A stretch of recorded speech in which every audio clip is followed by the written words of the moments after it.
4월 8일 수요일 고난주간 새벽 기도에 우리에게 주시는 하나님의 말씀은 마가복음 12장 13절에서 24절까지 말씀입니다. 그들이 예수의 말씀을 책잡으려 하여 바리새인과 헤롯당 중에서 사람을 보내매 와서 이르되 선생님이여 우리가 아노니 당신은 참되시고 아무도 꺼리는 일이 없으시니 이는 사람을 외모로 보지 않고 오직 진리로서 하나님의 도를 가르치심이니이다. 가이사에게 세금을 바치는 것이 옳으니까 옳지 아니하니까 우리가 바치리이까 말리이까 한데 예수께서 그 외식함을 아시고 이르시되 어찌하여 나를 시험하느냐 데나리온 하나를 가져다가 내게 보이라 하시니 가져왔거늘 예수께서 이르시되 이 형상과 이 글이 누구의 것이냐 이르되 가이사의 것이니이다. 이에 예수께서 이르시되 가이사의 것은 가이사에게 하나님의 것은 하나님께 바치라 하시니 그들이 예수께 대하여 매우 놀랍게 여기더라.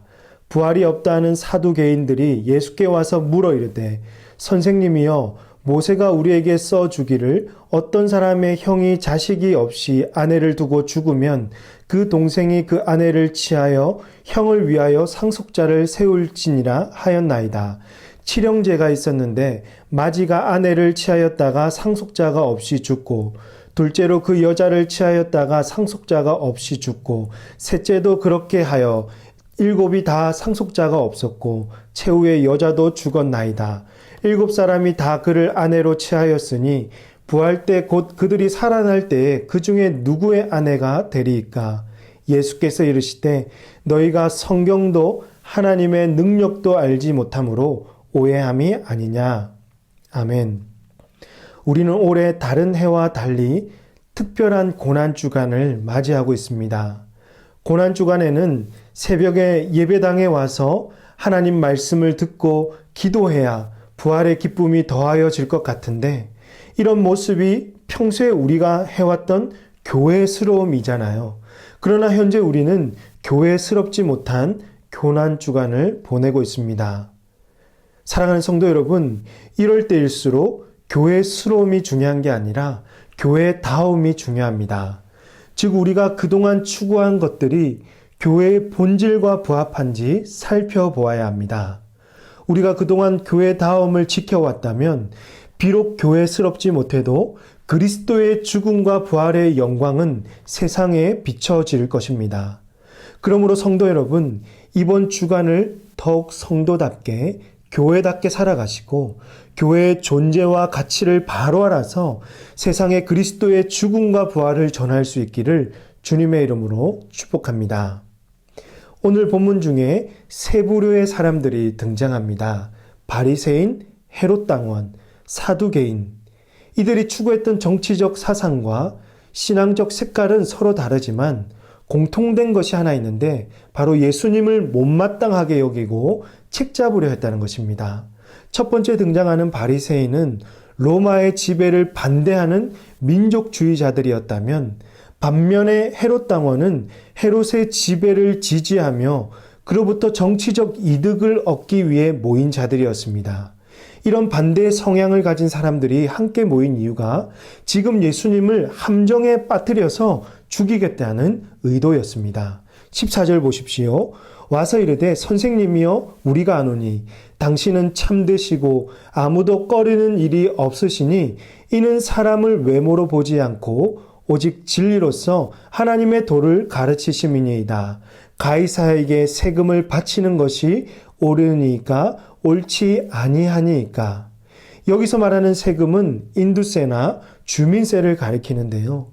세금을 바치는 것과 세금을 바치지 않는 것, 둘 중에 어느 것을 선택해도 예수님은 큰 위험에 빠질 수밖에 없었습니다. 당시 로마는 주변 국가들에게 무거운 세금을 걷어 부를 축적해 왔는데 이로 인해 유대인들은 얼마나 큰 고통을 당해 왔겠습니까?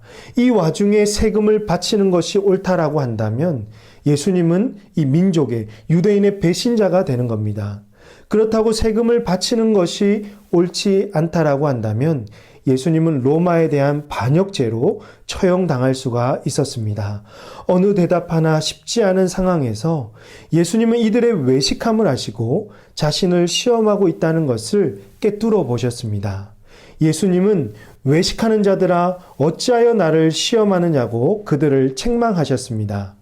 예수님은 그들에게 세금을 낼 데나리온 동전 하나를 가져오라고 합니다.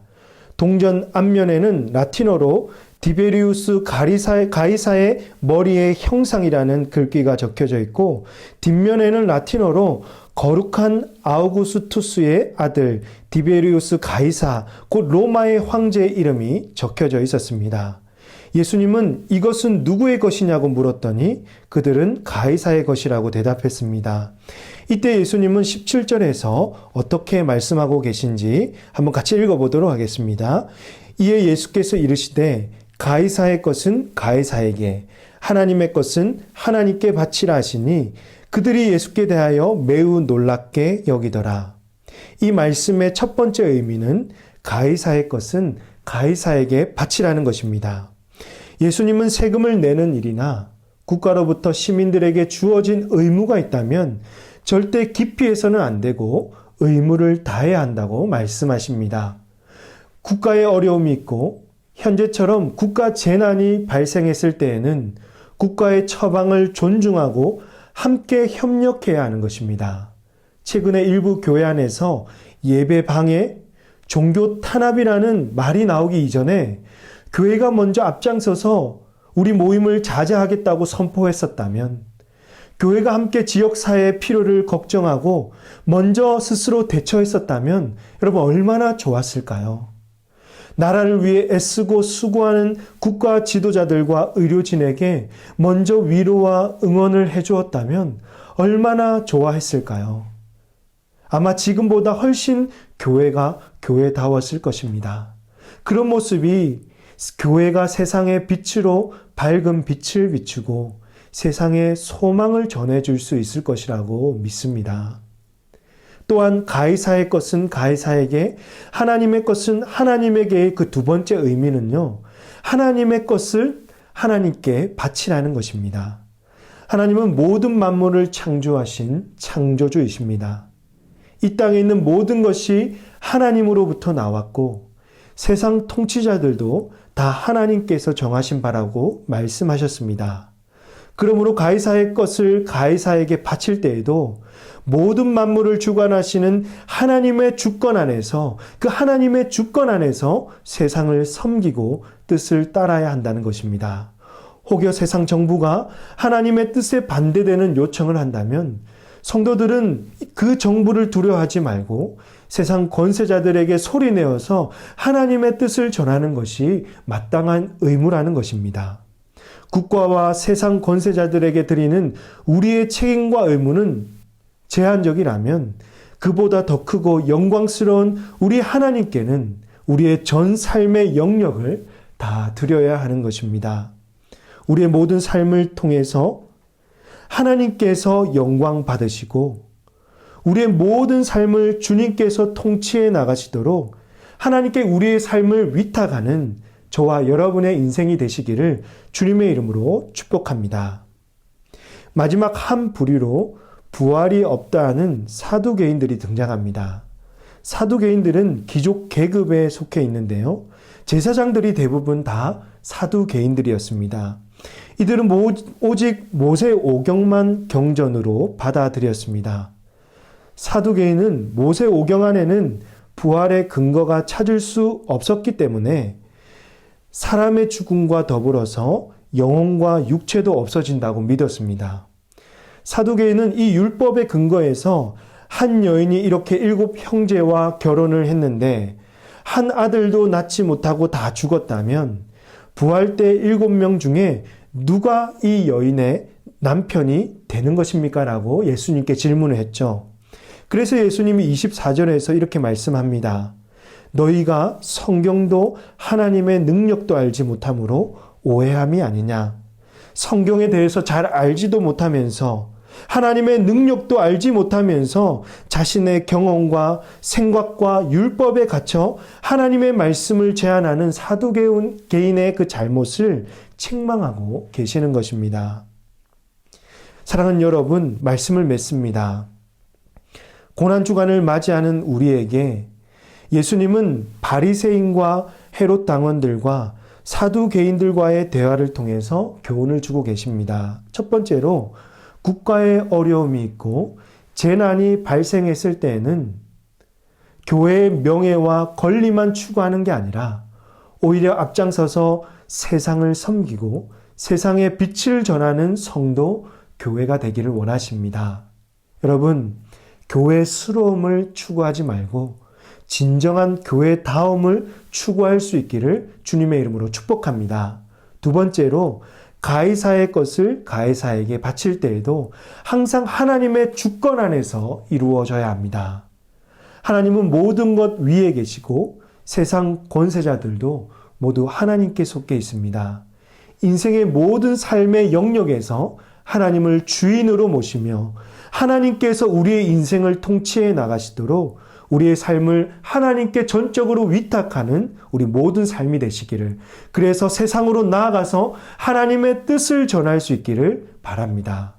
마지막으로 무지한 자신의 생각과 판단으로 하나님의 말씀과 능력을 제한하지 않도록 말씀을 부지런히 배우시고 성령의 조명을 구하여 우리 모든 삶을 통해서 하나님의 말씀이 실천되어지도록 힘써 나아가는 저와 여러분이 되시기를 주님의 이름으로 축복합니다. 다 함께 기도하시겠습니다. 하나님 아버지, 독생자 아들 예수 그리스도께서 화목 제물 되심으로 이 죄인을 구원하여 주시고 하나님께 나아갈 수 있는 길을 열어주셔서 감사합니다. 주님의 낮아지심과 섬김과 희생을 항상 기억하며 예수의 생명이 넘치는 우리 모든 삶이 되게 하여 주옵소서. 이 어렵고 힘든 시기에 성도 한 사람 한 사람이 진정으로 성도답게 교회답게 행하게 하시고 그리스도의 십자가와 부활만이 이 세상을 건질 참 소망임을 전하게 하여 주옵소서. 성도와 교회들이 세상과 담쌓고 사는 것이 아니라 세상 모든 영역이 하나님이 통치하시는 곳으로 알며 세상에서 하나님의 뜻을 이루며 사는 우리 모두가 되게 하여 주옵소서. 이 모든 말씀을 우리 구주 예수님의 이름으로 기도하옵나이다. 아멘. 개인적으로 기도하실 때 오늘 주신 말씀을 놓고 기도하시고 주중에 있을 성금요 예배와 부활주일 예배를 위해서 기도해 주시기 바랍니다. 또한 코로나19 공동 기도문으로 간절히 기도하시겠습니다. 기도하십니다.